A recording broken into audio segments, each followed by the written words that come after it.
Welcome, just Yogi and our good friend Walking with Goldy. Um, welcome from the United States and welcome from Pennsylvania. Yeah.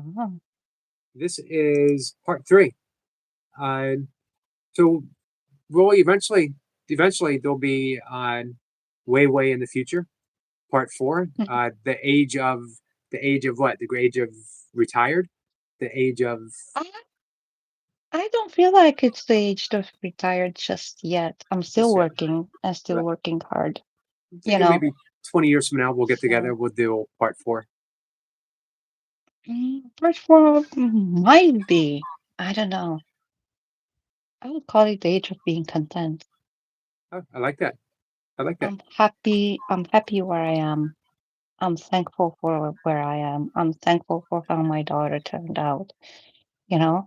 So I believe that's where I am right now. And The age of being content.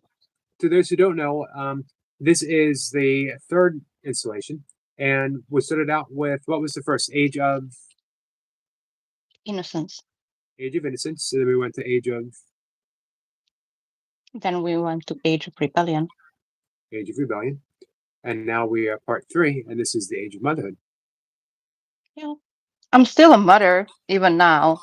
I'm just Right, what you guys call an empty nester, you right. know.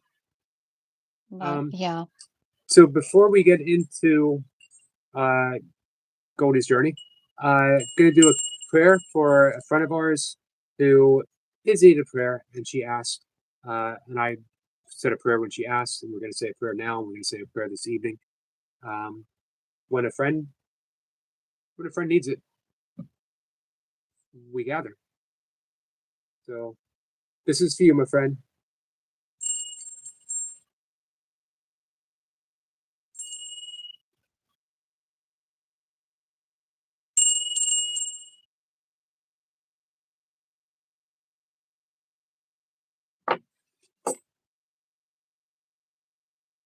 Um, Also, before we start, I want to thank you because people might not know you're a very private person. Um, you do not uh, put your business out there, but you allowed me. You gave me the opportunity to provide a platform for you to tell your story, uh, and I'm honored that you did. And thank you very much.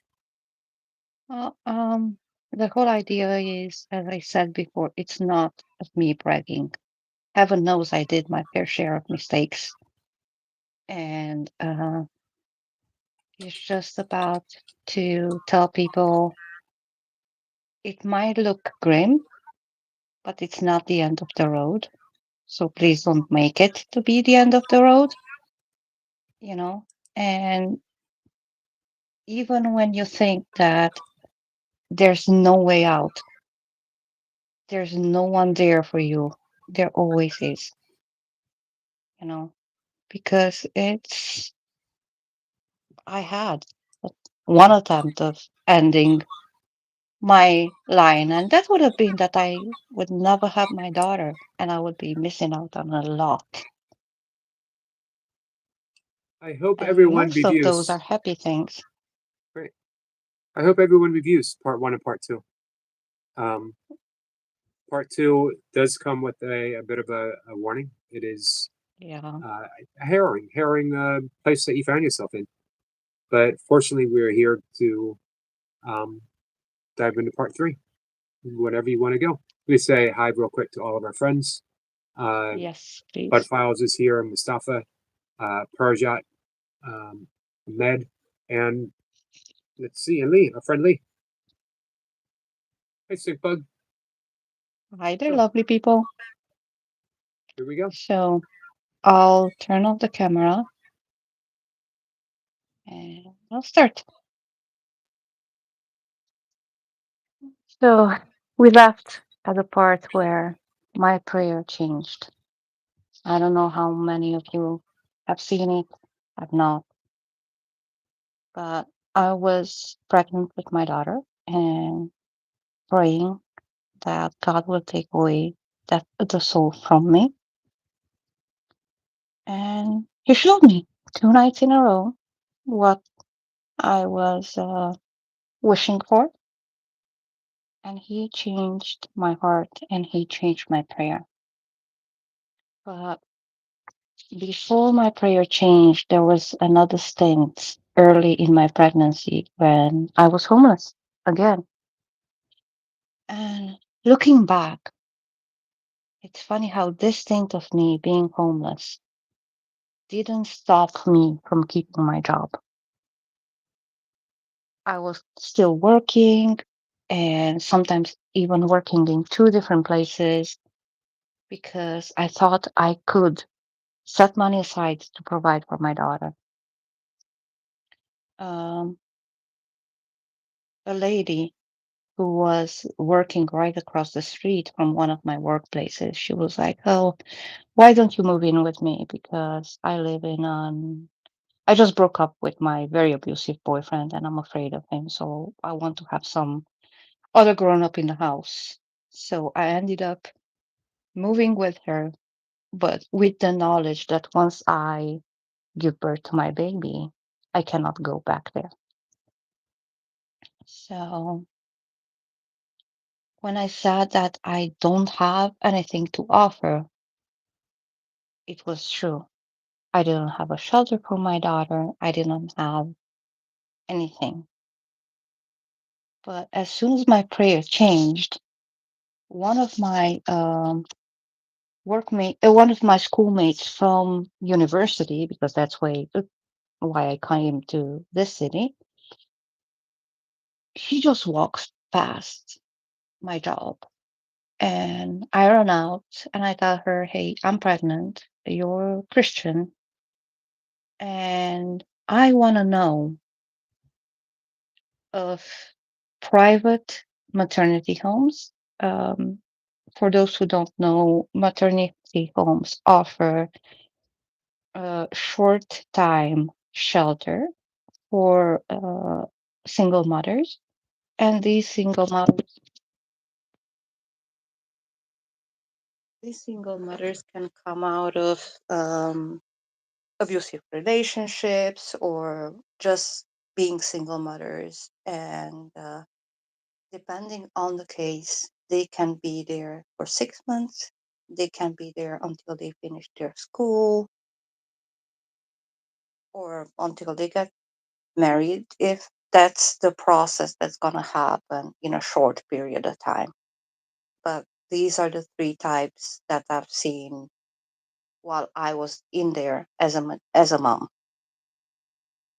But this girl comes back like a month later, and she gives me everything.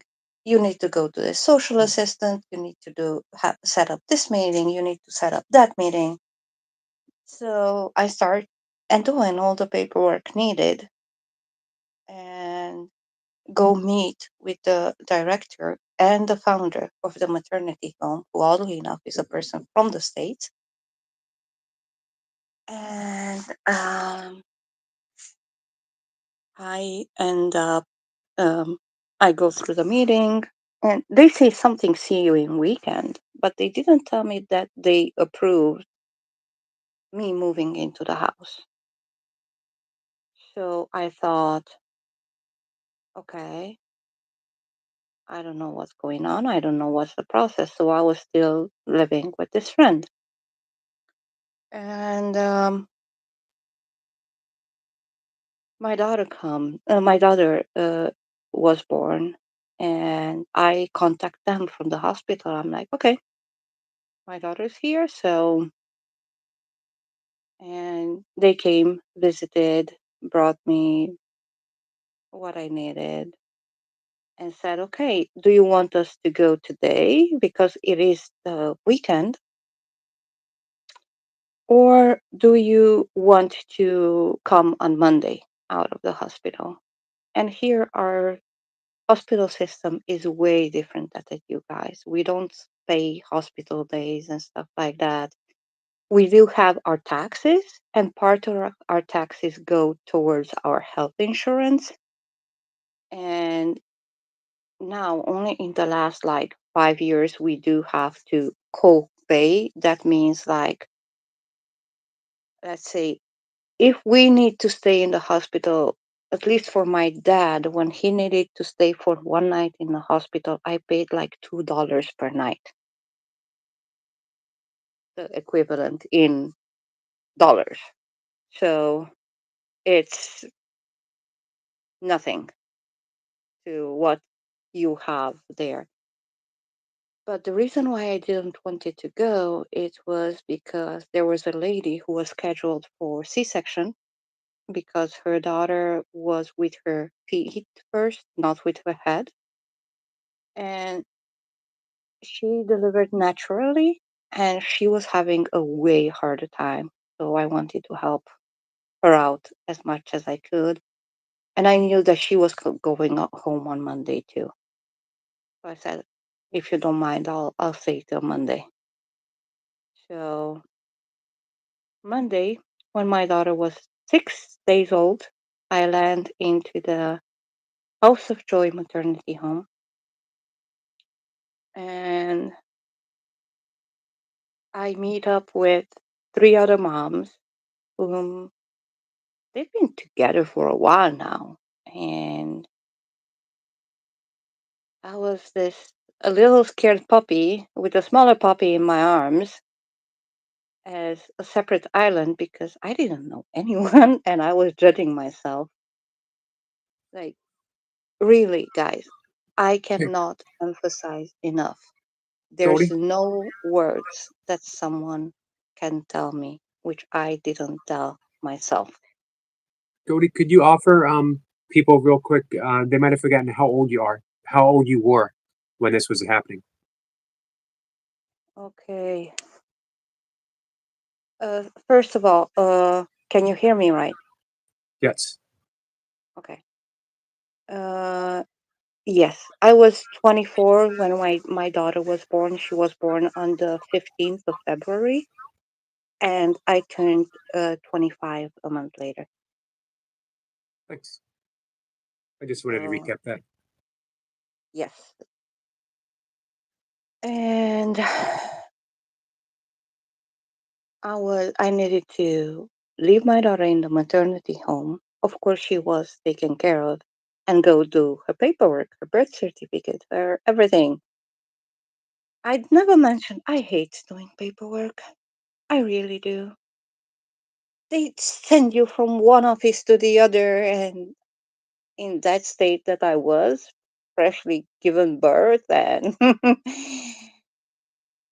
really not knowing whom I was, it wasn't something that I wanted to go through, but I had to do it because I needed to have every paper necessary. So yeah, that was another interesting phase. But I wanted to baptize my daughter into the Reformed church where I used to go every now and then. Um, and I was trying to figure that out also. And I'm like, okay, her father goes to this Reformed church, so that's where I go, and I'll see if I get to talk with the pastor. So I arrived there, and it's like 10 minutes earlier, and I'm like, huh, should I go now? Or should I go later? I'm like, okay, Goldie, gather yourself up and go now and talk with him.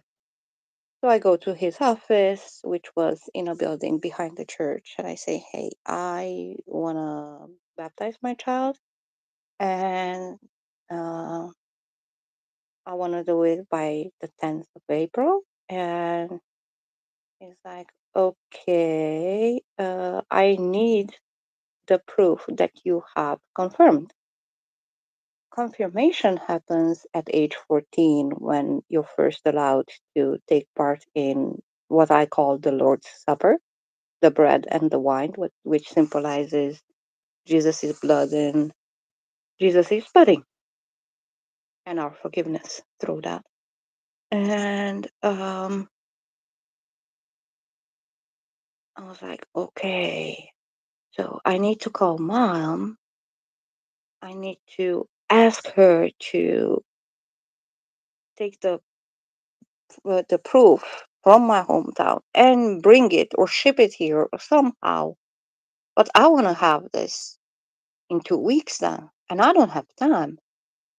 And I'm like, okay, I still have a little bit of time. I also found out that I wasn't supposed, the street where I lived what did not belong to the church that I went to. So I was supposed to baptize her in a different church because in the Reformed community, a city is split by regions, not by where do you feel you belong. So I'm like, okay, shall I go to that church or shall I still stay here?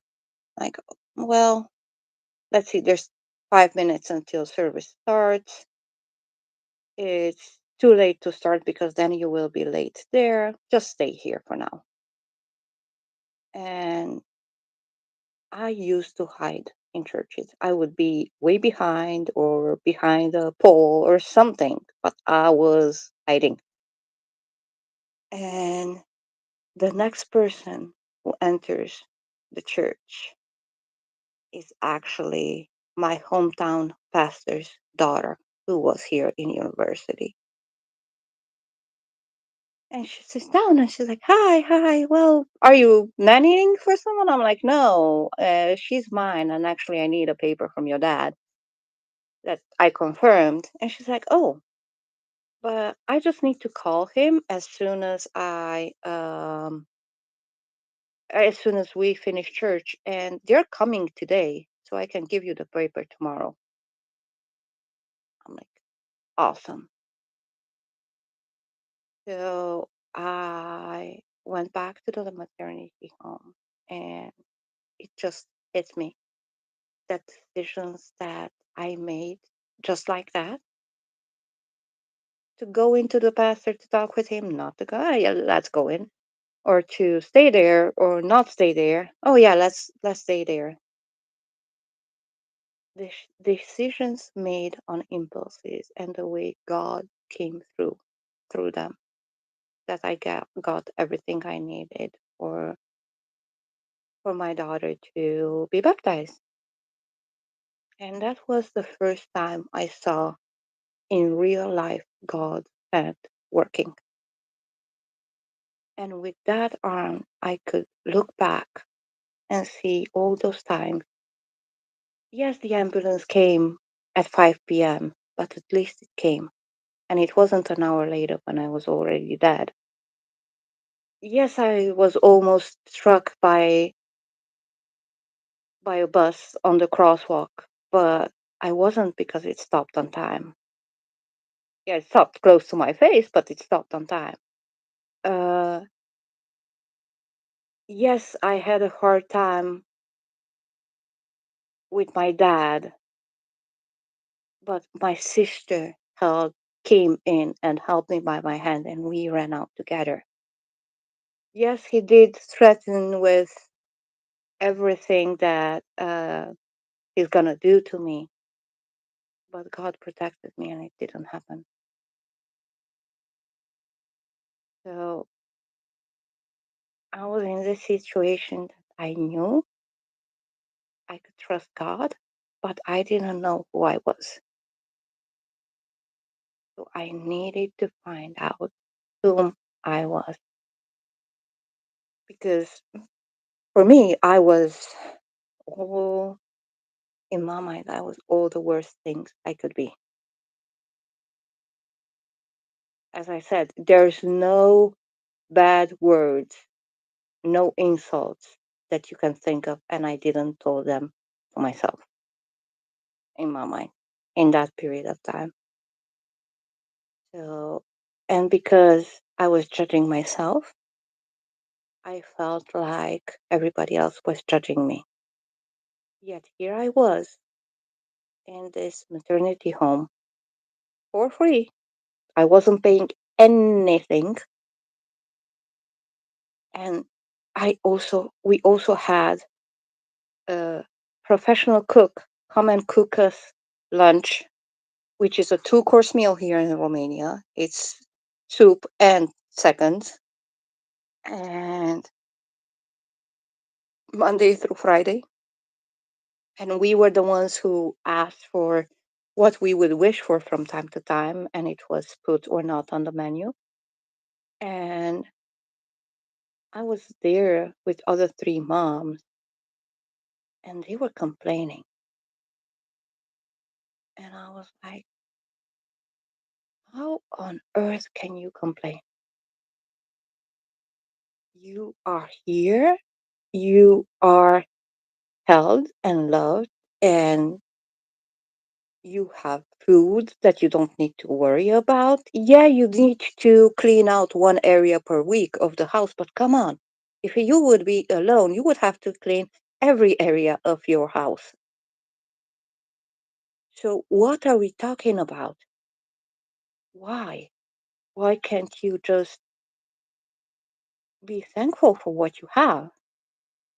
And especially, I saw this girl, she was a member of a staff. And I call her girl, even though she was already married, because she still had so much innocence about her. I was jealous.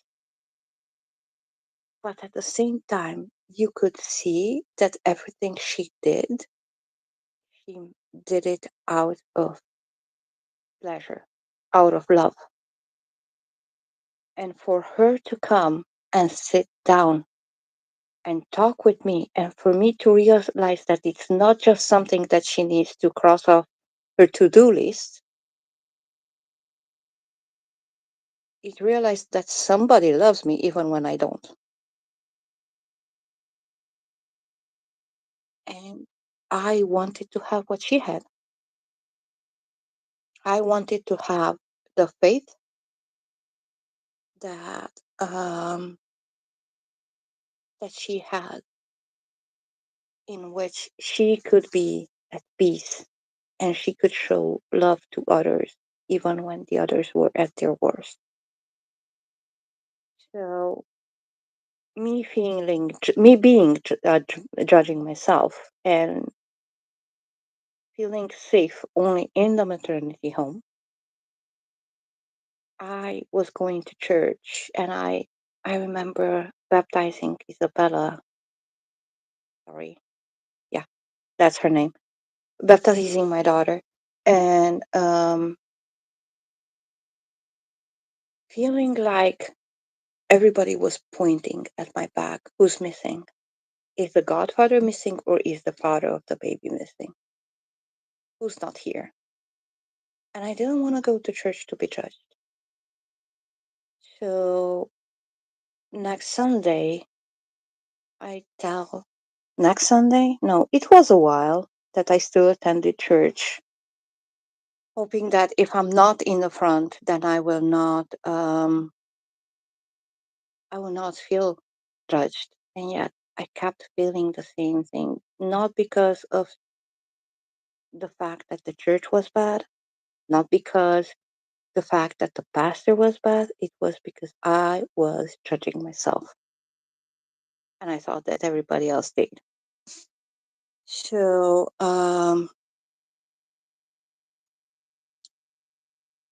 then when I felt like that, I was like, okay, I do not want to go to church to feel judged. So I tell this girl, this Sunday, take me where you go to church. And this is when I first landed into the church that I go to even today, 20 years later. And she takes me there, and it's just a small hall. It's nothing big. It's about 30 people in it. And in the middle of the sermon, the pastor puts up three questions, and we split up in group of fives and we talk about it. I'm like, wait a minute, my opinion matters? And if I am wrong, I also find out why I'm wrong. I don't need to just take the sermon in and that's it. For me, it was mind boggling. And at the same time, it was like, wait a minute, these are not prayers learned by heart and said just like that. as a poem because you learn them while you were confirmed. And at the very end,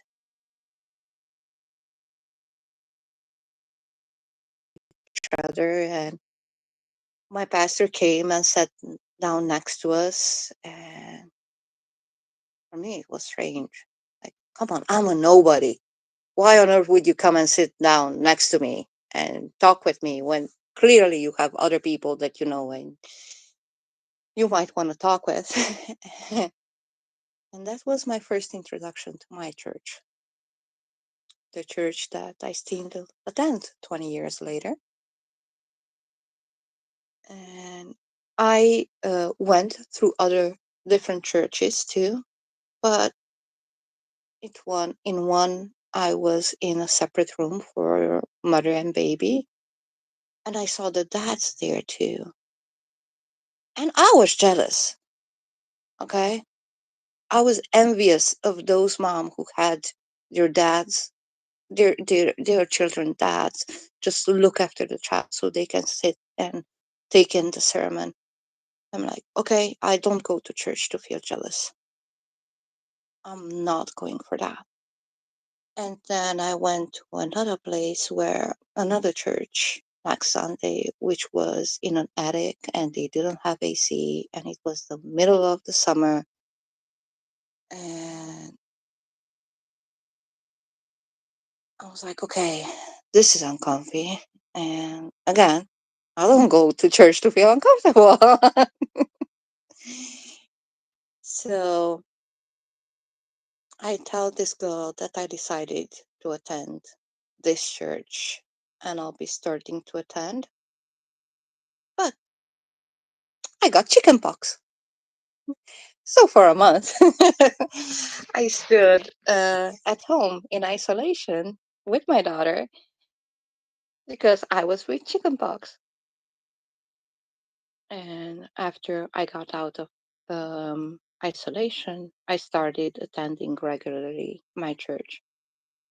And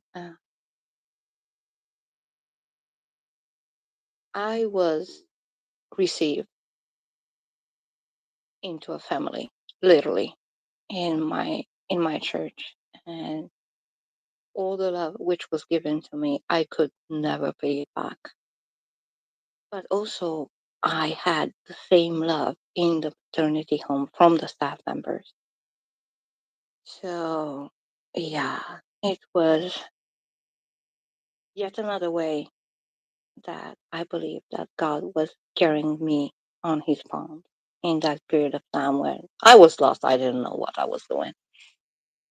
And I didn't know who Goldie was. So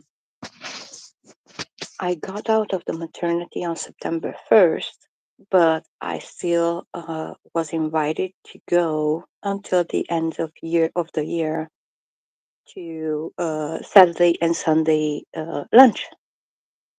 So I would go visit and have lunch there, and Isa will and my daughter will play with other girls which she knew, and I'll be talking with the other moms. And that's when I met a volunteer which came from the US, and her mom was Canadian or her dad was from the US or the other way around. Don't ask me, I don't know.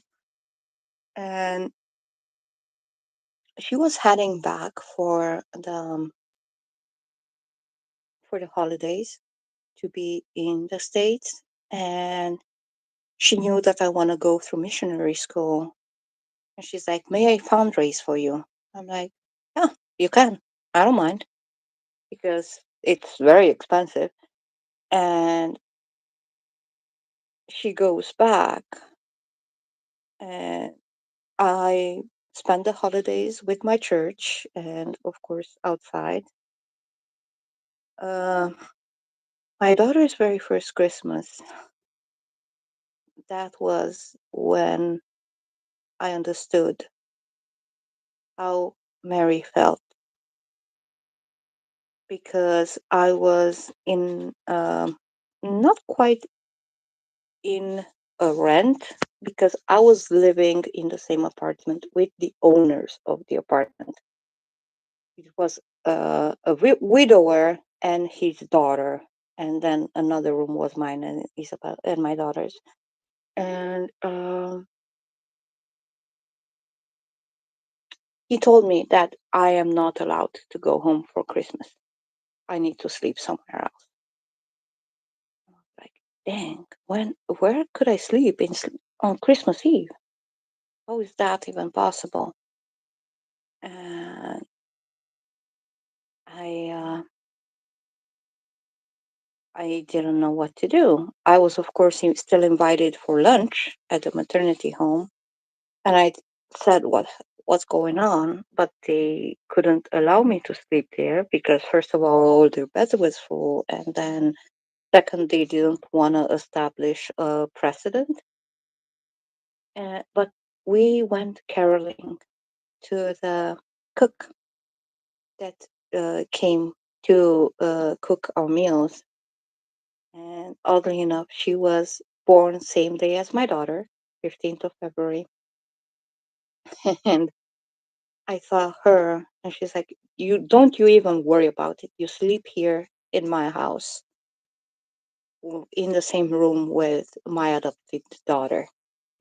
There's an empty bed, you can sleep there easily. But just that desperation on having a baby and not having a place just to lay down your head, that was when truly understood the story of Christmas. It's and that was my daughter's first Christmas. So yeah, New Year's Eve I spent it with my church. We laughed so much.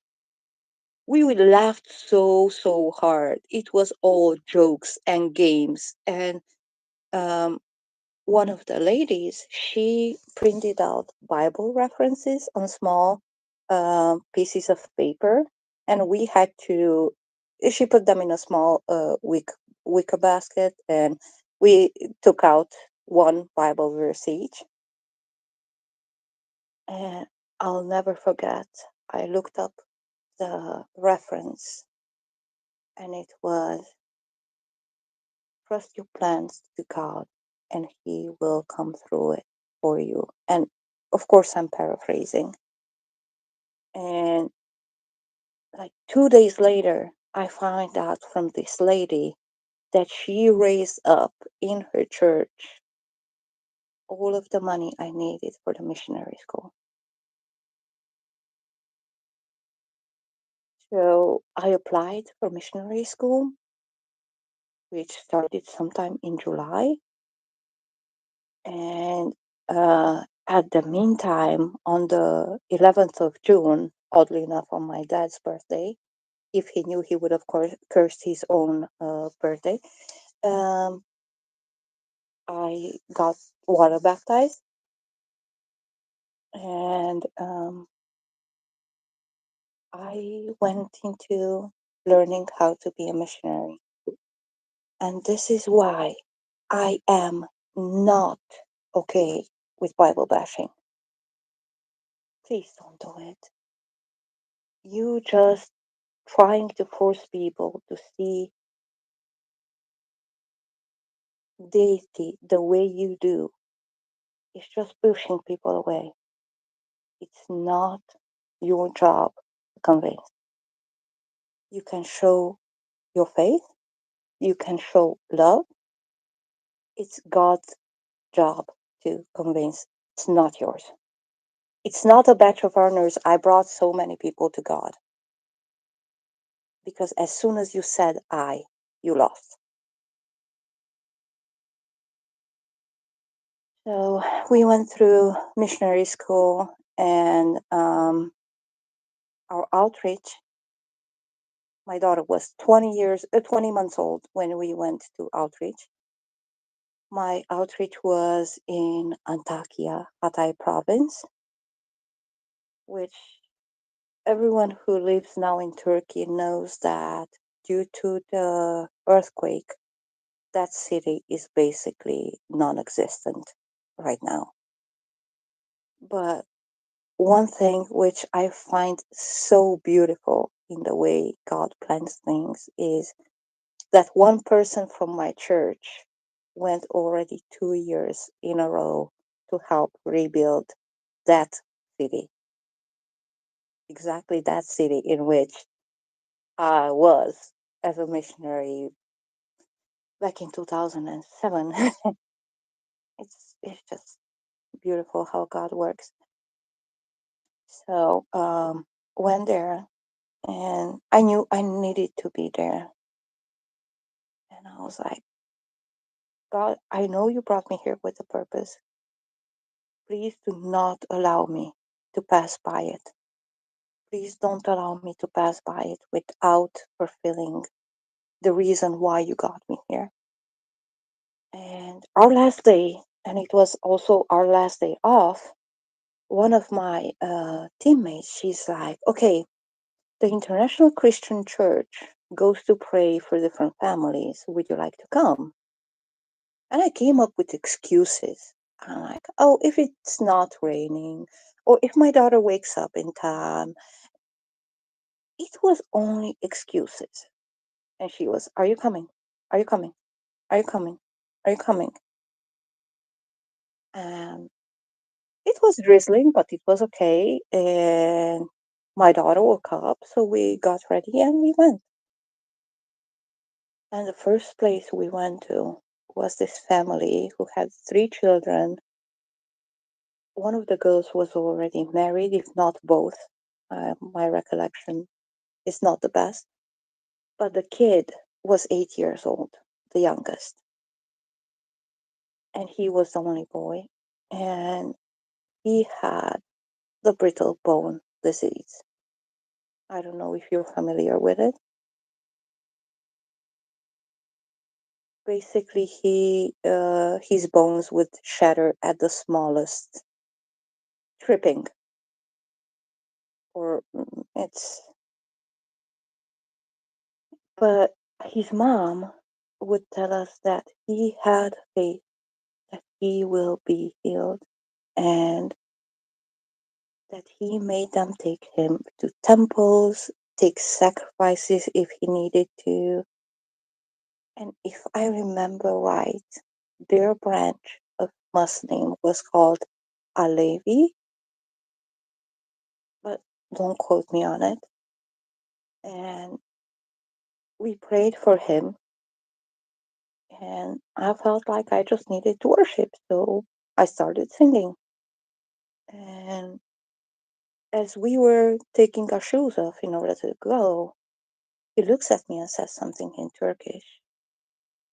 And the missionary who was acting as a translator, her face lit up, and she's like, do you know what he said? I'm like, no, I don't speak Turkish. And she said, your father touched me. And I was like, yes, God, that's why you brought me to Turkey. If not for anything else, but for this child. And it's your story, it's your goal, not mine. And next off, we went to another family where the father of the family, he had a brain tumor and they cut it out, and they cut out way too much, so he couldn't move. He was basically bedridden.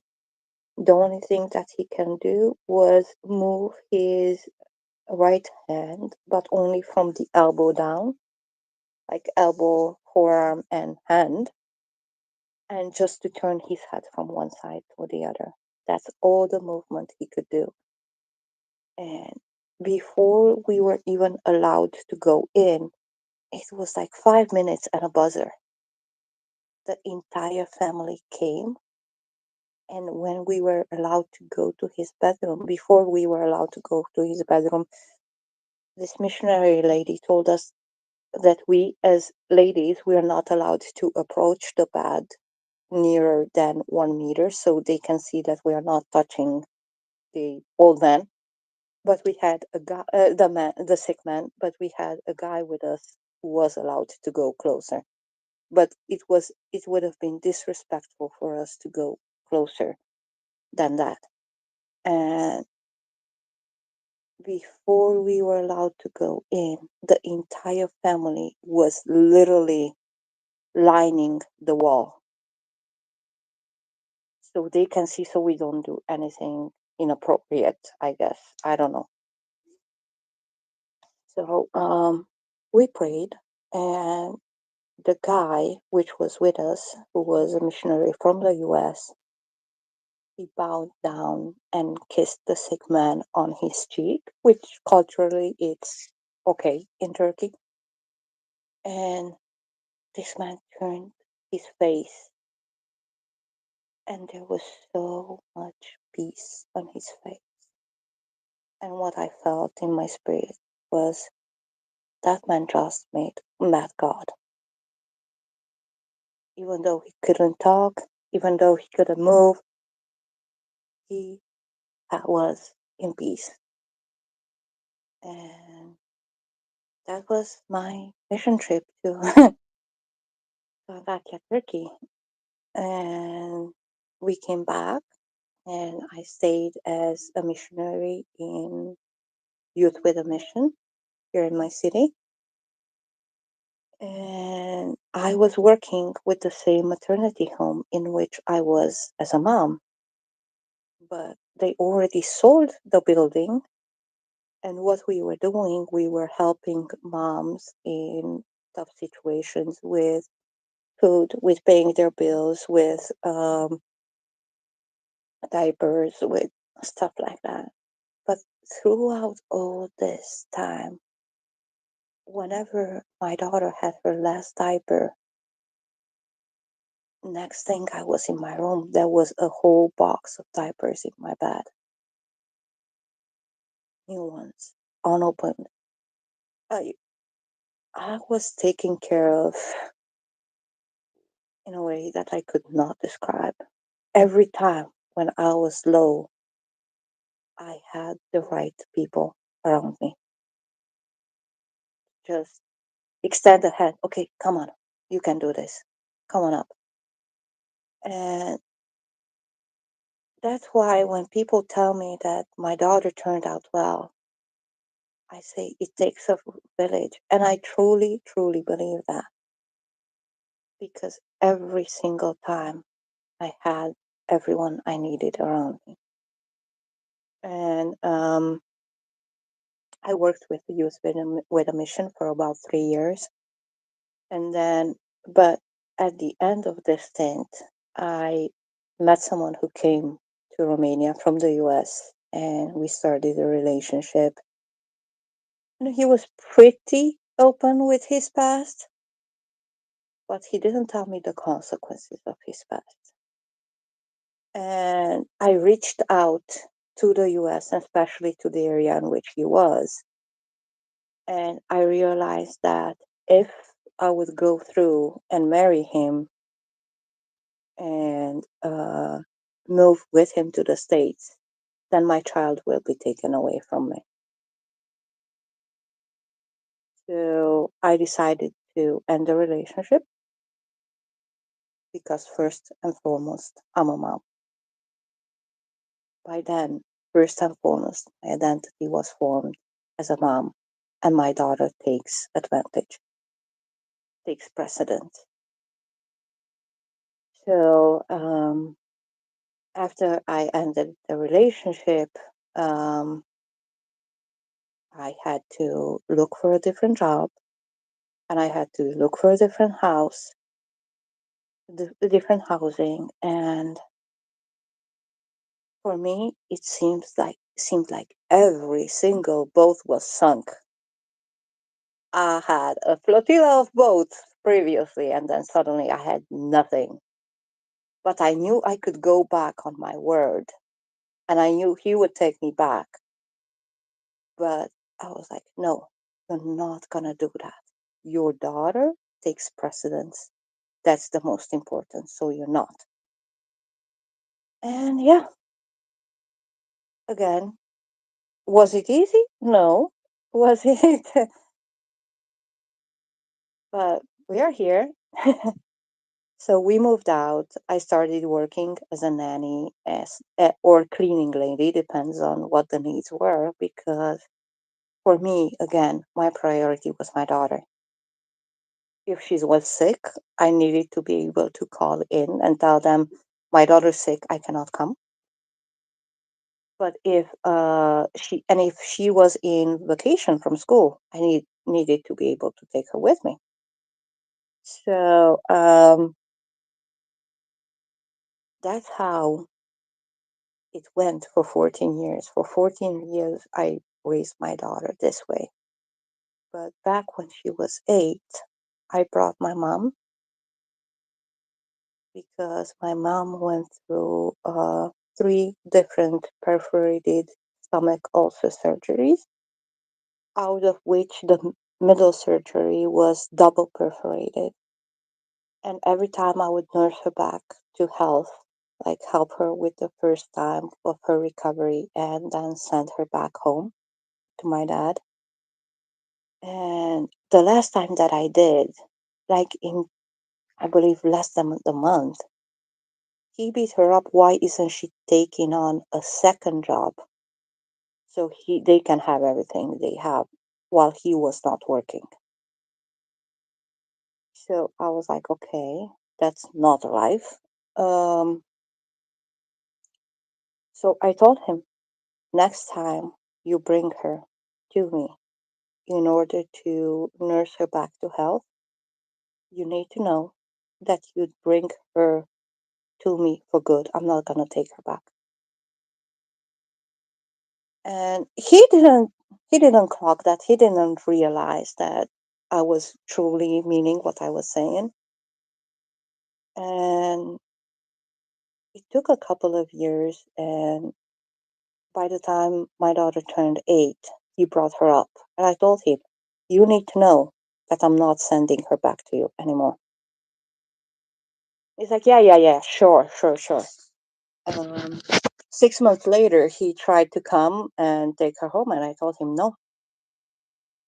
Well, but the rent and the house, and I'm like, what? You don't have 2 hands? You cannot work? I know you can work. Yeah, but it's on. Yeah, and where did you live? Yeah, it is on her name, but you you live there too. So don't come up with excuses. So my mom passed away. Actually, my mom would have been 70 this month on the 25th of November. She would have turned 70, and in next January it will be 10 years since she passed away.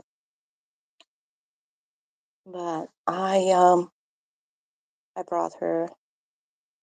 Actually, my dad brought her to me, and I told her, okay, I would like you to go to church with me, but I'm not gonna force you. If you want to come, I'll be pleased. If you're not gonna come, I'll be pleased. But it's not something that. And she said, but I want to. So she came to church, and I remember her last birthday. I planned a surprise party with the ladies of my church, and my mom had no clue. We had a ladies' meeting, and we went, and in the kitchen, it was the cake, which I asked one of the other ladies to make. And yeah, we celebrated her. And I realized that it must have been the very first time since she was married with my dad that she got a surprise party. And that hit me. Like I couldn't believe it. But also I'm thankful for the opportunity. I was thankful for the opportunity of being able to be that for her. And one thing that I missed, it was I was nursing her back after one of her surgeries. and I hated seeing scars and wounds. I still do, but I just kept it together and changed her bandage and wiped her scar clean and put a fresh one. And she was on her back, and of streaks of tears were running down from the corners of her eyes. And she said, "Goldie, I wasn't a good mom for you." I told her, "Mom, that's not true. You are the best mom we could have for us to be who we are now. You are the best mom I could have for me to be who I am now." And right now, I cannot believe that I miss her so much. Life. Yeah, but I'm happy that I had the opportunity of giving her a peaceful home for the last 3 years of her life, and that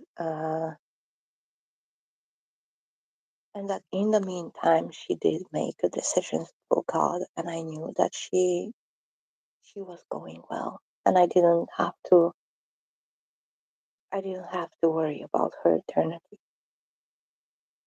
And I know that one day I will see her again. I will meet her again, and that will be a very happy moment. So yeah, that was mom, and my mom would be a person that would be able to turn the worst situations into a fairy tale moment. And she helped us deal and cope with a lot of things that we went through.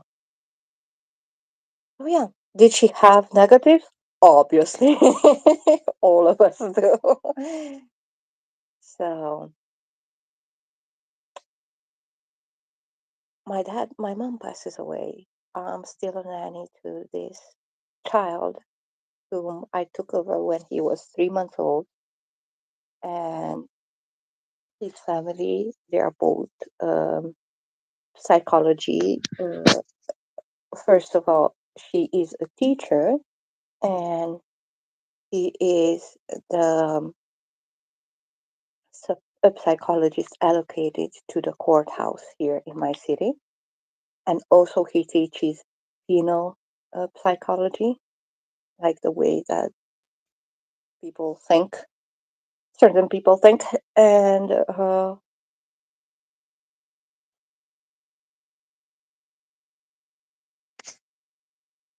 the arrangement which we had was that I would take my daughter to school with the bus. I don't drive, but in my city, transportation is very good, and it's clean and nice, and public transport. And I would afterwards go to work, and my daughter will go home. My mom would let her in. She will warm her up lunch, and my daughter will call me from the uh, fixed phone from home to tell me that she arrived and she's home. And but my daughter also had a cell phone just in case something happened. And she calls me and she's like, "Grandma's not opening the door." Like, what? She's like, "Grandma is not opening the door." And I'm like, "Okay, try more." I tried calling the fixed phone. Mom will not pick it up. Um, my daughter will be ringing the bell. Nobody will come open. So I call. I called the father of the family. I was like, "I need help. My mom is not opening the door. It might be the worst. I don't know. She might only be fainted, but I need to get home." So he came earlier than usually. He took over his son. He drove me home, and I get home, and again, nobody. nobody's coming to open the door. And I couldn't open the door because the key was on the inside. And I called the fire department in order to come break down the door, and we find her dead.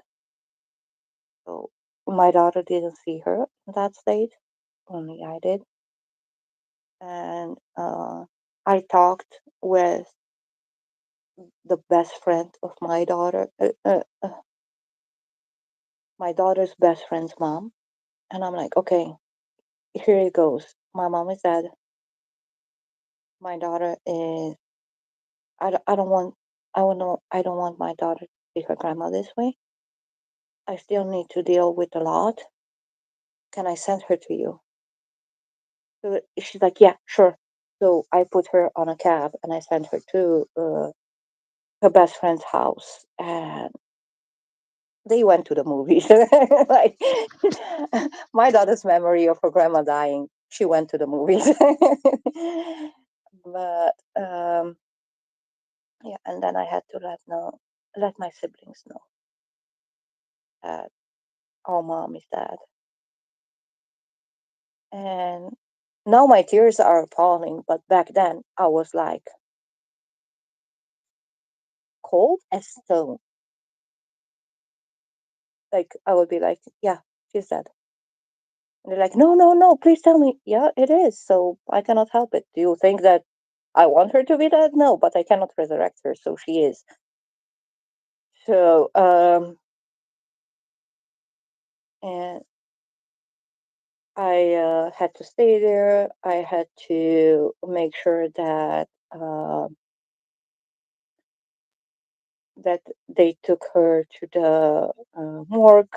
They did an autopsy because she was found in a house. They had to establish her cause of death. And I was like, okay, she will be buried in my hometown. So I need her to be kept in the morgue until the day off. And I want her taken to the cemetery the day off. So they were like, okay. And no, the day before, sorry. We took her to the cemetery the day before. And when I went out to find out the cause of death and stuff like that, I asked one of the ladies from my church, which I knew she was a stay at home mom, but I also knew that her background before she was a stay at home mom was a hospital nurse. Because in my mind, I was like, no matter how I react, if I fall, if I faint, she knows what to do with me. She knows how to take care of me. So then we found out that my mom had a triple heart attack. She had a myocardic, a coronary, and one more heart attack. That's how she passed away. And she was literally sleeping. So, yeah. Um, my church, again, came through to me, like through for me and this family whom I was nannying the child for. I had zero money set aside for the funeral, okay? Not only that I paid for the casket, for the bombing, for her to be shipped off to my hometown, uh, for the food, because here, what we do, we, after you have a funeral, then you go to a restaurant and you sit down with your friends and family and you talk. And it's usually happy memories that you have with the one who just passed away, just to honor their life. And it was interesting to see how my church family came through, and I had money to cover everything and even on top of it. And yeah, it was it was beautiful to be there and to see that, even though I just lost my mom. So that was that. And a couple of years later, my daughter finished eighth grade, and it was the pandemic. And we needed to make sure that she doesn't have even 1 degree above her body temperature, because then they will not allow her to enter into her exams. Because here you have to put down exams at the end of eighth grade in order to be able to get to high school, because that's how they would sift out the kids that they, and some kids need to go to trade school because they cannot do high school. Sorry. So and not because they're not smart, only because they're not necessarily theory oriented. They're more like, give me a job to do and I will do it faster and better. And so and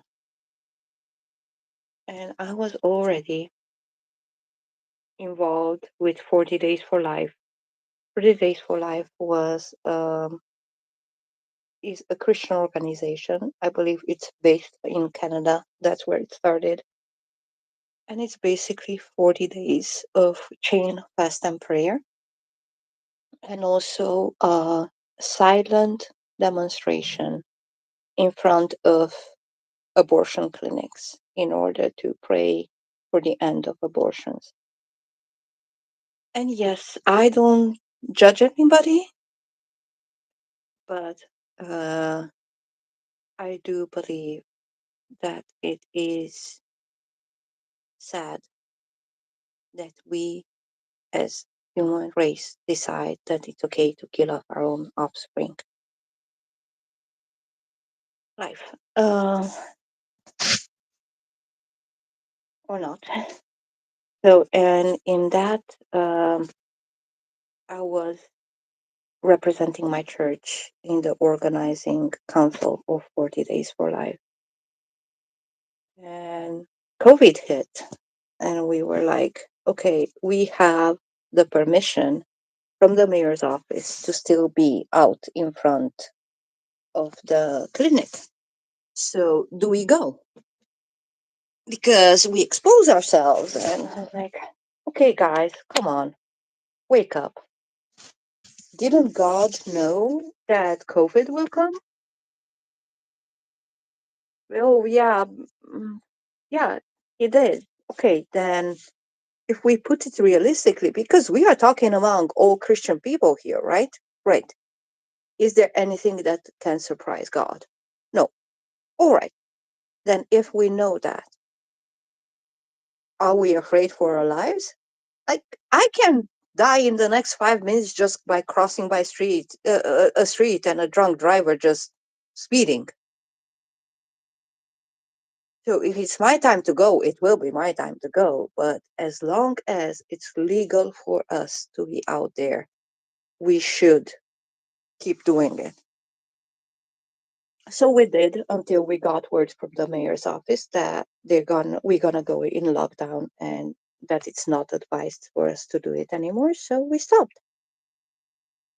But it was interesting to see Christian people react differently to this whole situation, and some of them really being afraid. Like, okay, but love, true love, casts out all fear. So, and God is love. So, yeah, for me, it was strange and ununderstandable. But, and the reason why I mentioned 40 Days for Life is because I made some friendships which are still real today. And I'm actually living in an apartment I'm renting an apartment which belongs to the aunt of one of the ladies who was leading 40 Days for Life. And she was the one who told me about this apartment. And it's nice the way that God brings different situations together, and the way he came through in every part of my life. So as I said, COVID hit. My daughter was about to go through her exams. Uh, I was working because you cannot make pizza from home. I was already working at Pizza Hut. And again, my job at Pizza Hut was through another lady from the organizing committee because she was already working at Pizza Hut. And I'm like, okay, I want to work. I want to work there. And she's like, sure. Are you sure? I get a bonus for taking people there if they stay for 3 months. I'm like, the bonus is yours. What you give me is an opportunity to have a job. And I ended up working at Pizza Hut for 2.5 years. And I found out of the job that I'm working at because they ordered pizza to my church from this small family owned business. And they were like, oh, but I know the owner. Would you like to move jobs from Pizza Hut? And I'm like, yeah, sure. So they referred me, and I went in parallel. I was having my full time job at Pizza Hut, and I was also learning how to do pizza differently because in Pizza Hut it was a hybrid stove on a conveyor belt. And at my now job, it was a stone brick oven on wood. So everything was different, even from the way that we spread the dough for it, and then the different ingredients, and then the different recipes. Yes, it was a change, but it was a change for the better because it wasn't that big stress because it was a huge brand name. It also wasn't a huge it was a bigger paycheck and also it was more time off. And this was the time when my daughter was already in high school and she said she doesn't want to go to university. So I was like, okay, I have time. I work 2 days, I have 2 days off. I'm the queen. Uh, she decided, well, you know what, mom? University it is. So I went back to Pizza Hut, but only for my part-time job. And then the location which I worked at closed down. So I had the opportunity to uh, go to any other Pizza Hut locations in the city on the same spot with the same pay for the same time, or to stay in the same location but at KFC. And I decided to stay at the same location at KFC, but not before talking with the owner of my main job and asking if I can do a part time there. And he said, not right now because I just hired somebody, so it's not feasible for me, but I'll let you know as soon as I do. So I ended up doing a half a year stint at KFC and then uh, moved my part time to the same family owned business which I worked at in my full time. And it's nice. It's beautiful. So that's it. We're here. Well, not quite.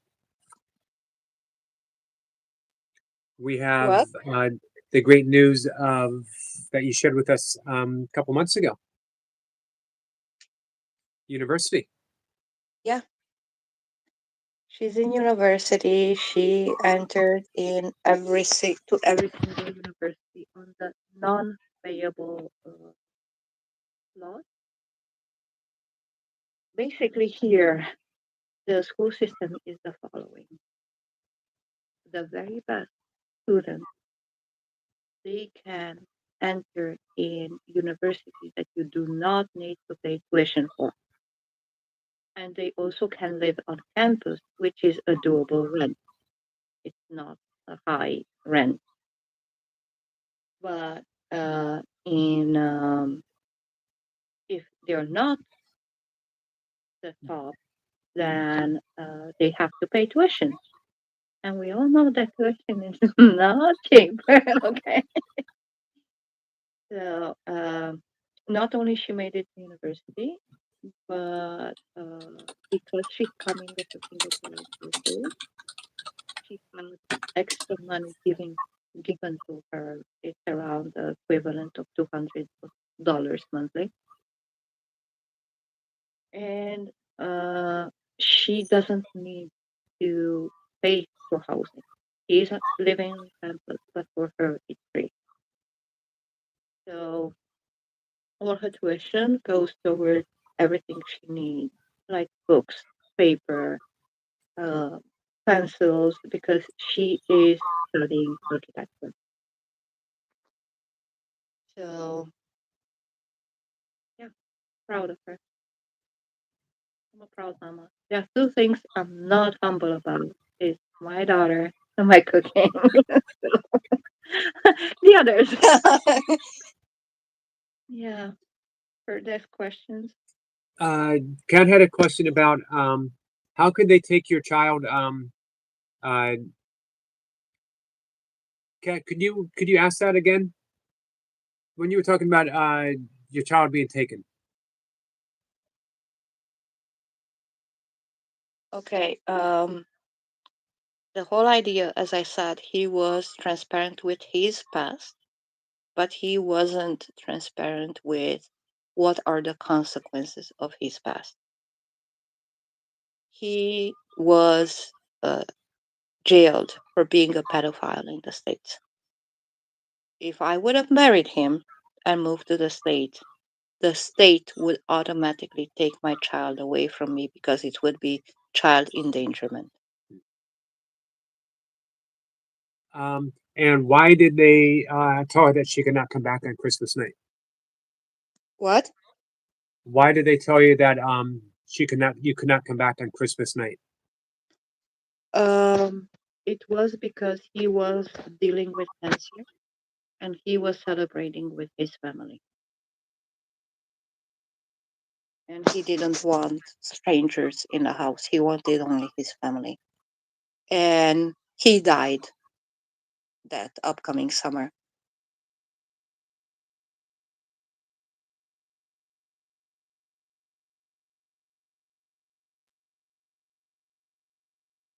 Kat, did that answer your question?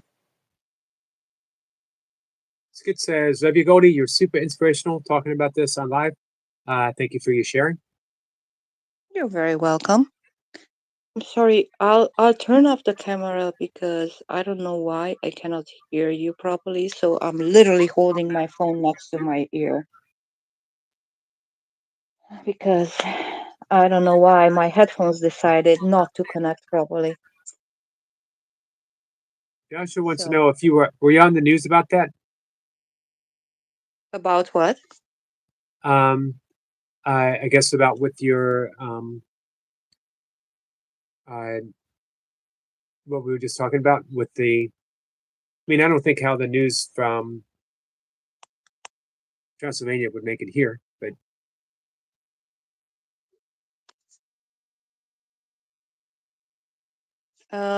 No, no, and just look at your news. At least I look at my news, and what I see is that they do not highlight positive news. right. All news we get here is downer. There was an ARP, there was a murder, there was a. No, I wasn't on news. Mustard Mischief, who's been cheering you on all through this conversation, Yeah, Samantha, hello. says, "Are you happy now?" Yes, I am. I am happy.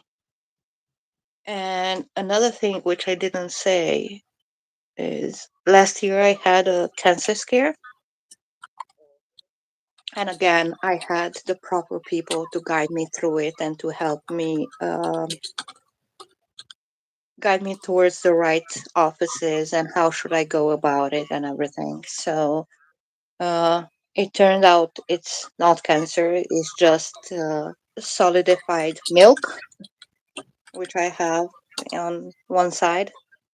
So I have to go to yearly screening to see how it develops and what it turns out to be later on.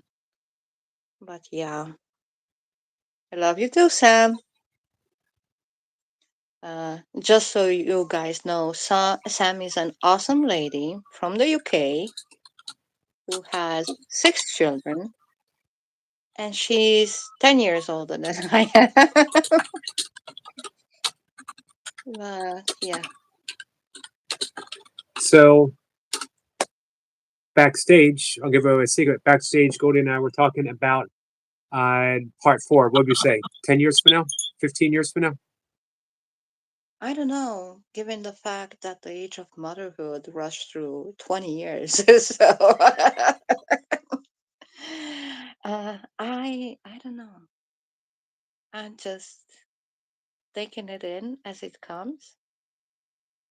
And it's like this month I found out that one of the locations of this small family owned business is gonna close down, and I was already making steps in order to go back into the high pressure industry like Burger King because it's bigger rollout and more stress. But it turns out that I'm still gonna stay on because my part time is the one that closed down. But there's where we get ready the dough and the sauces, and we chop up the meat, the veggies, and we ship them to my main time. So, uh, yeah, it's um, it's just the way God works. Not only that, I keep my job and I don't need to move in a higher stress environment.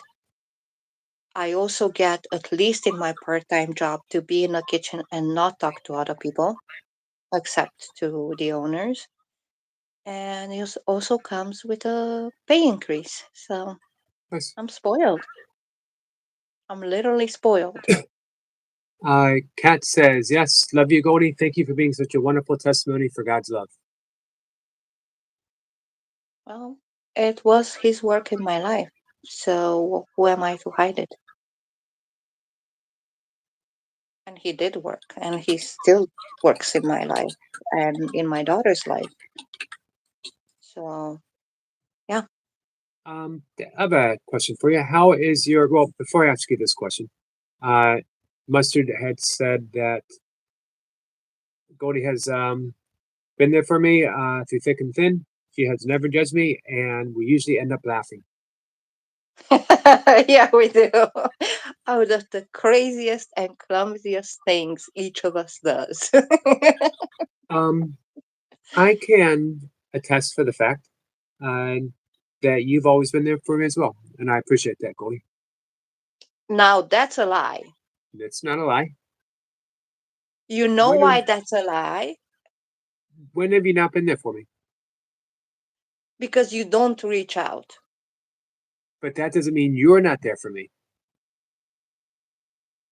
You're there for me so much that you actually scold me for not reaching out. That's how much you being there for me, you actually are. See, that's true. I do scold you for not You, reaching out. you do. Which I appreciate too, because you know I have a tendency to withdraw, um, and you don't want to see that happen. But my question was, how is your daughter's faith?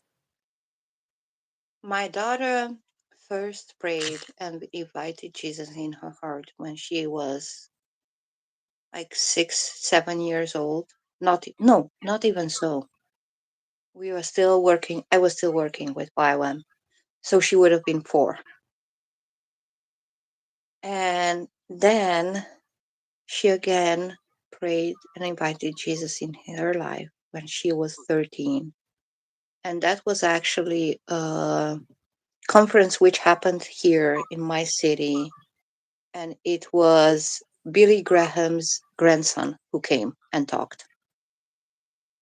And when we were heading home from that conference, I asked her, "Why did you do it? Because if you did it for me, it has no point." And she's like, "No, mom, I knew I had to do it. I knew I had to make a decision for God." She's like, "But mom, I know you were in front because you were one of the counselors, one of the people who prayed for the people who went up front. But with every step that I took, it was harder for me to go. And I wonder if you have the answer why." I'm like, "Well, that answer's easy. You are making a decision for who?" And she's like, "Yeah, I was making a decision for God. And who doesn't like that?" "Yeah, well, will he try to stop you?" "Yes." So that's that's your logic there. And not only that, but 2 years ago in January, she told me, "Mom, this would be the year that I want to get baptized." And again, I was like, "If you're doing it for me, you don't need to do it because I don't want her to make decisions just to please me." And she says, "No, this is the time where I feel like I need to make a decision and I need to go through even the public declaration and get baptized into water." And I'm like, "Okay." So 2 years ago, on the 13th of August, she was baptized. And she's established in her university city, and she's attending a church which was recommended by our pastor because he knows the pastor there, and she likes it, and I'm happy for her. Nice. Thank you for sharing that. I was curious. Yeah, we are both odd Christian people.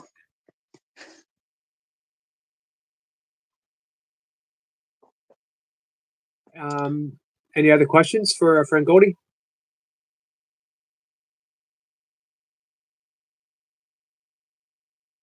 Someday, Goldie, you and I will tell our origin story. And not the origin story because we already told the origin story, but the story that came out of it. Yes, yes, very very meaningful friendship from an unlikely beginning. Oh yeah. Yeah, life, you know, it surprises us in different ways. I knew it all along, Goldie. Yeah, sure. I had faith. Yeah, I had faith too, but in a different way. This is true. I didn't lack faith. It was just faith with a healthy dose of tude, of attitude. Um, It's funny though. It's just you think it sort of had to start that way. Hey, Miriam. By the way, Joshua says, Goldie, it's good to share your stories in a different way, using a different platform and trying new things. Um, very nice to hear your story from what I've caught of it. I hope everyone goes well, back and watches 1 and 2. it is. in order to help others see that it might be grim right now, but still doesn't mean that it's the end of the road. And you can still push through and you can still see the light of the end of the tunnel, you know. So, yeah. And it's available on Eric's channel. Yep. The middle one comes with a healthy dose of warning. So, yeah, this life is beautiful. And today it's a gift. That's why it is called present. Okay. So, let's enjoy it.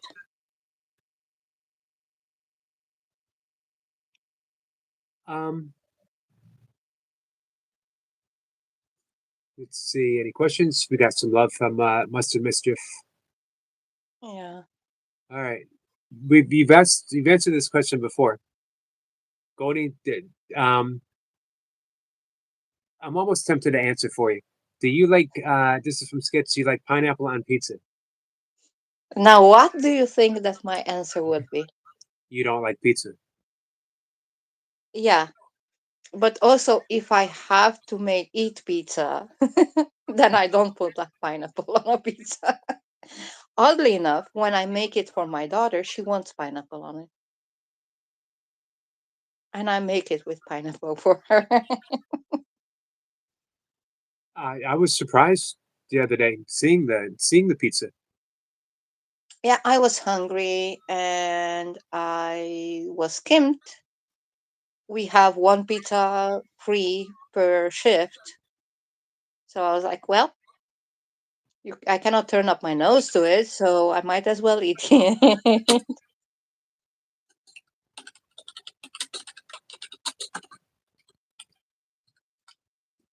We're getting lots of love, Goldie.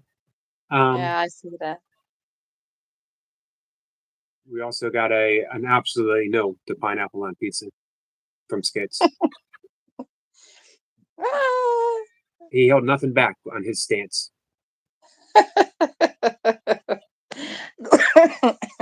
Well, to each their own, you know. I don't eat it on a pizza, but my daughter does. So, Yep. My opinion is if you like it on pizza, have it on pizza. yeah. Sissy is a mushrooms and anchovies person. Now, see, I find the anchovies way too salty for my taste. I agree with that. My dad liked it. Kat said she would weigh 400 pounds working within 2 months there. Yes. And then 1 year later, she will want to eat no piece of pizza, even if they would throw it to you. Just saying. Because I've been exactly the same way as you. I would be like, I'll never hate pizza. Yeah, right. 6 years in the industry, I want to eat pizza. Hey, Raz. Kat is a salt lover. Okay, fungi pizza by Dr. Edgar. Really? Please don't insult the pizzas. Frozen pizza is not pizza. I'm sorry.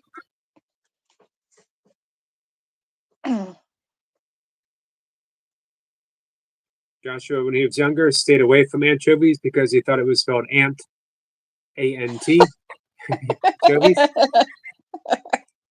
I don't know.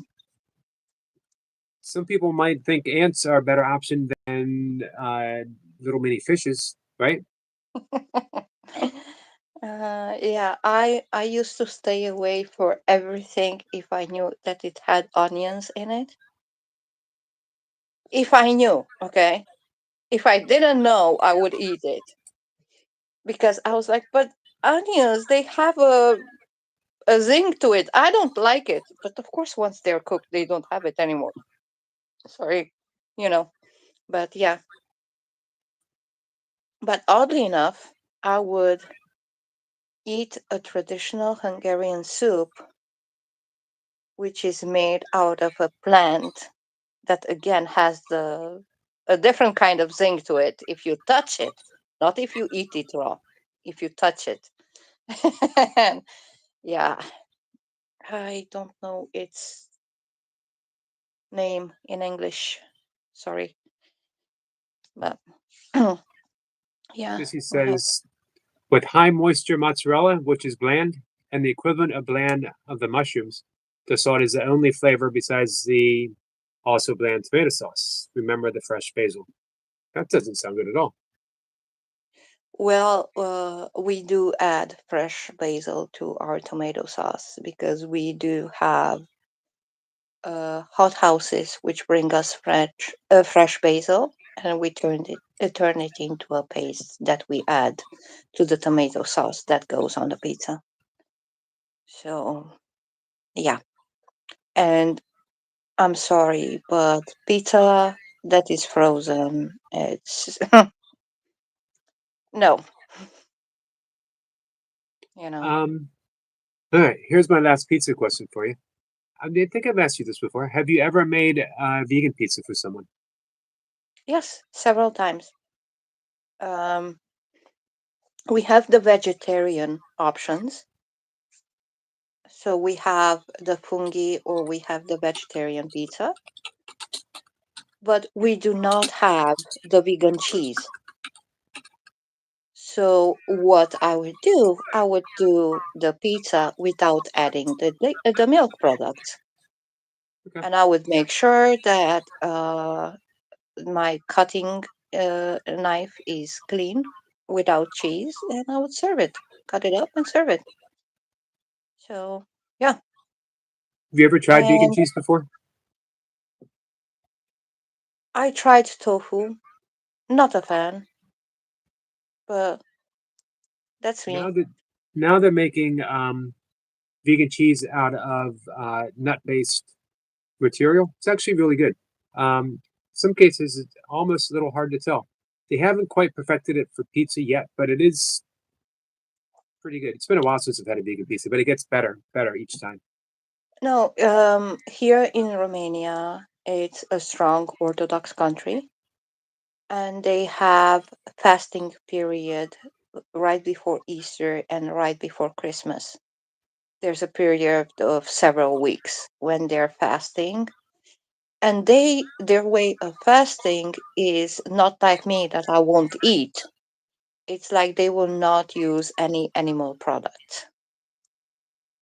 So for me to make a vegan pizza, it's not uncommon, especially in that period of time, because either they're fasting or they are vegans or they actually have lactose intolerance. Right. What else do you make besides pizza? I only make pizza. I thought maybe they might have some other Italian stuff. Calzone. Is it calzone or calzone? Calzone. um, I would call it calzone, but we do not make the folded pizza because that's basically what it is. I did make it for myself. That's why you had the picture which you had, because it was a folded one. But yeah,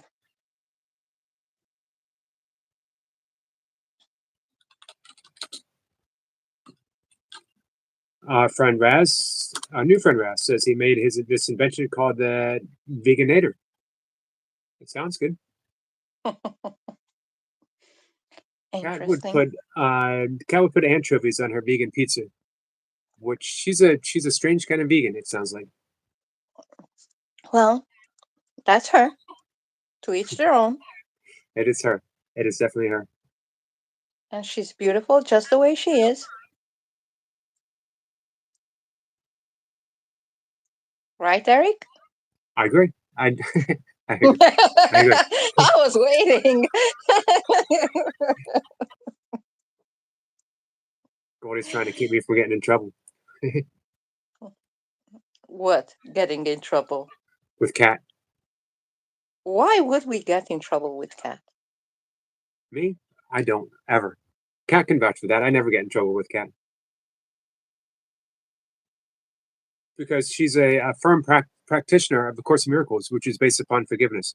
So anything I do, I'm instantly, well, maybe not instantly forgiven, but eventually forgiven. I hope.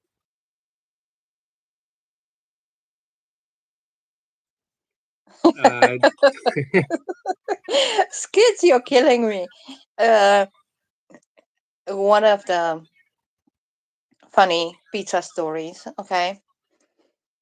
And I'm gonna translate it obviously from Romanian. There used to be that TikTok trend or meme or I don't know what, where a person calls to a pizza place and tells them that they sent them an empty pizza, and the person responsible for the pizza place tells them, okay, close the box, hold on to it tight, turn it upside down, and open it up again. And they would be like, yes, sure. Okay. Oh, it's okay. So,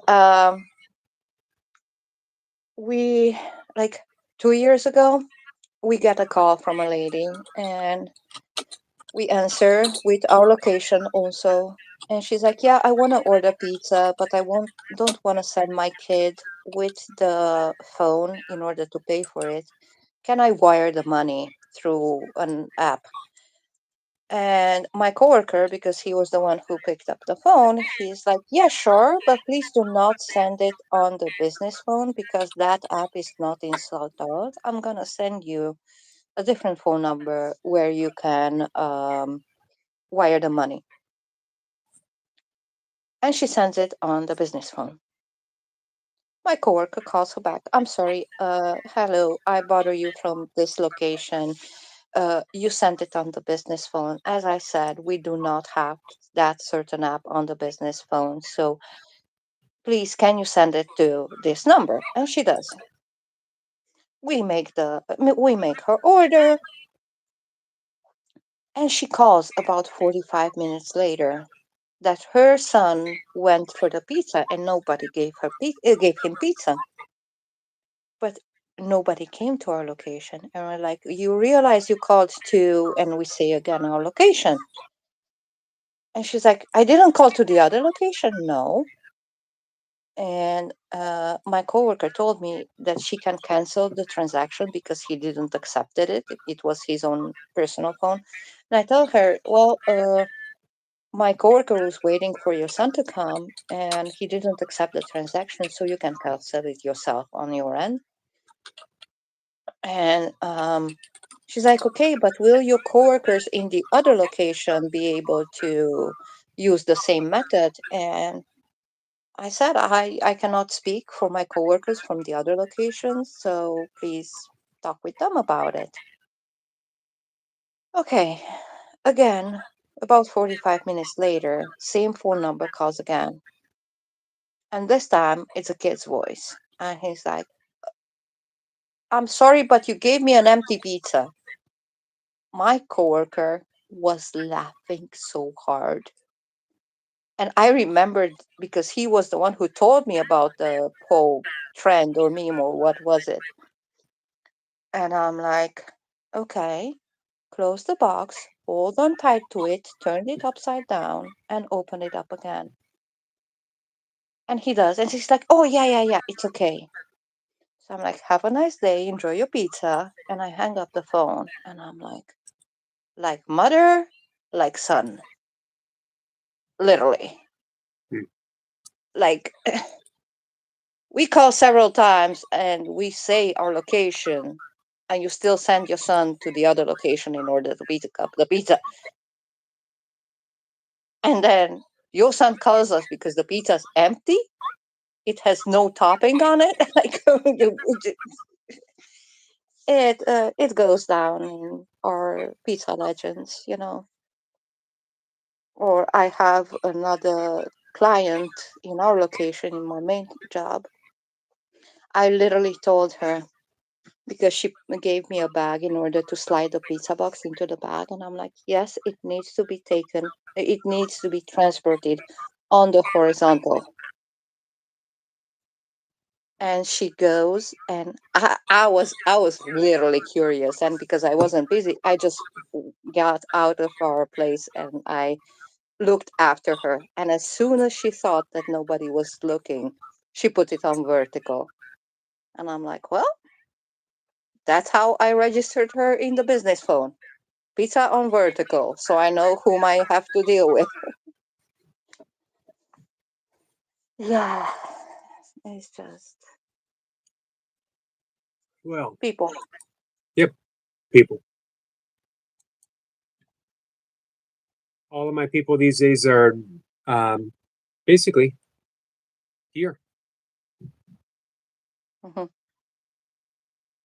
Yeah, Um, all right, I guess we're gonna wrap things up, Goldie. yeah, we should. We kept Uh, these people a lot here. we have. I want to say What's again that I appreciate the trust that you put in me for sharing your story. Oh, you're welcome. And as I said, it's not like I'm gonna put my lifetime story on my channel because I only see it as a vault. Actually, I was last Sunday, I was like, I scheduled a live, and then I was like, you know what? I'm not in mood for it. So I deleted it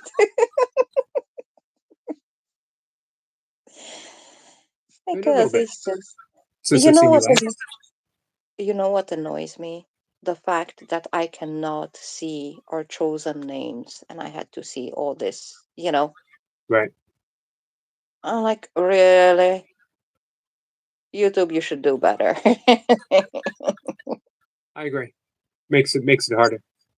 It looks like it's Yeah. back to the regular way now.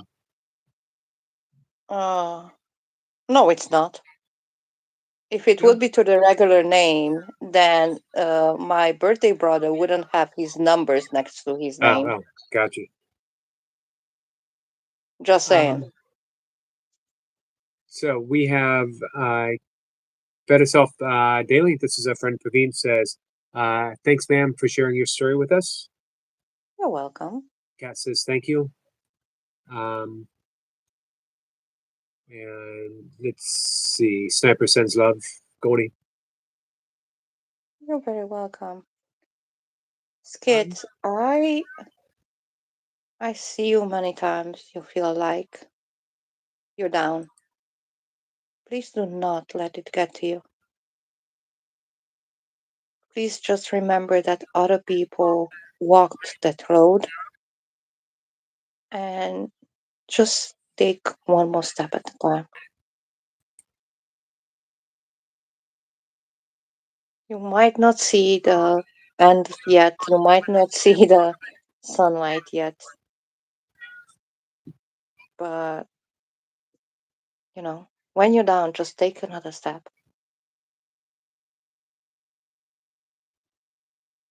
wise and compassionate words from our friend Goldie. Sissy says, absolutely, 100%.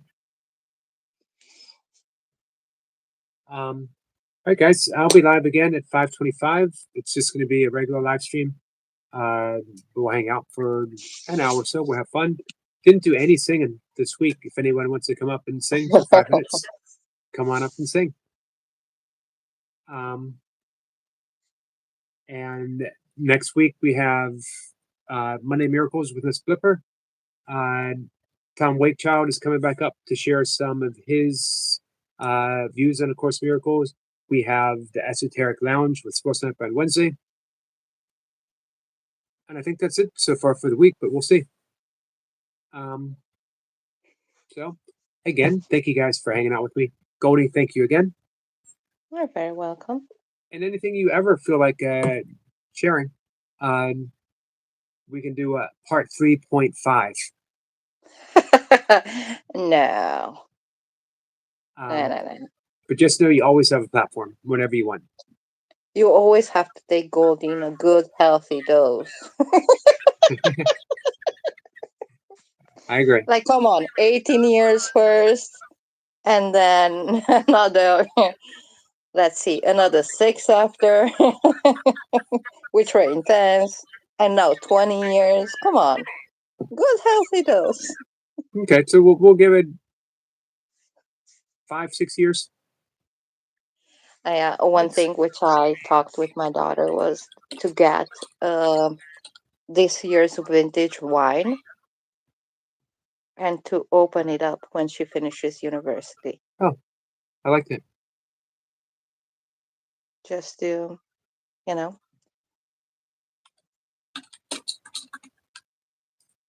Um, I like that thought. So, although yeah, Sissy says sounds like a Die Hard movie, Goldie 3.5. well, I'm definitely still alive, so Die Hard might be true.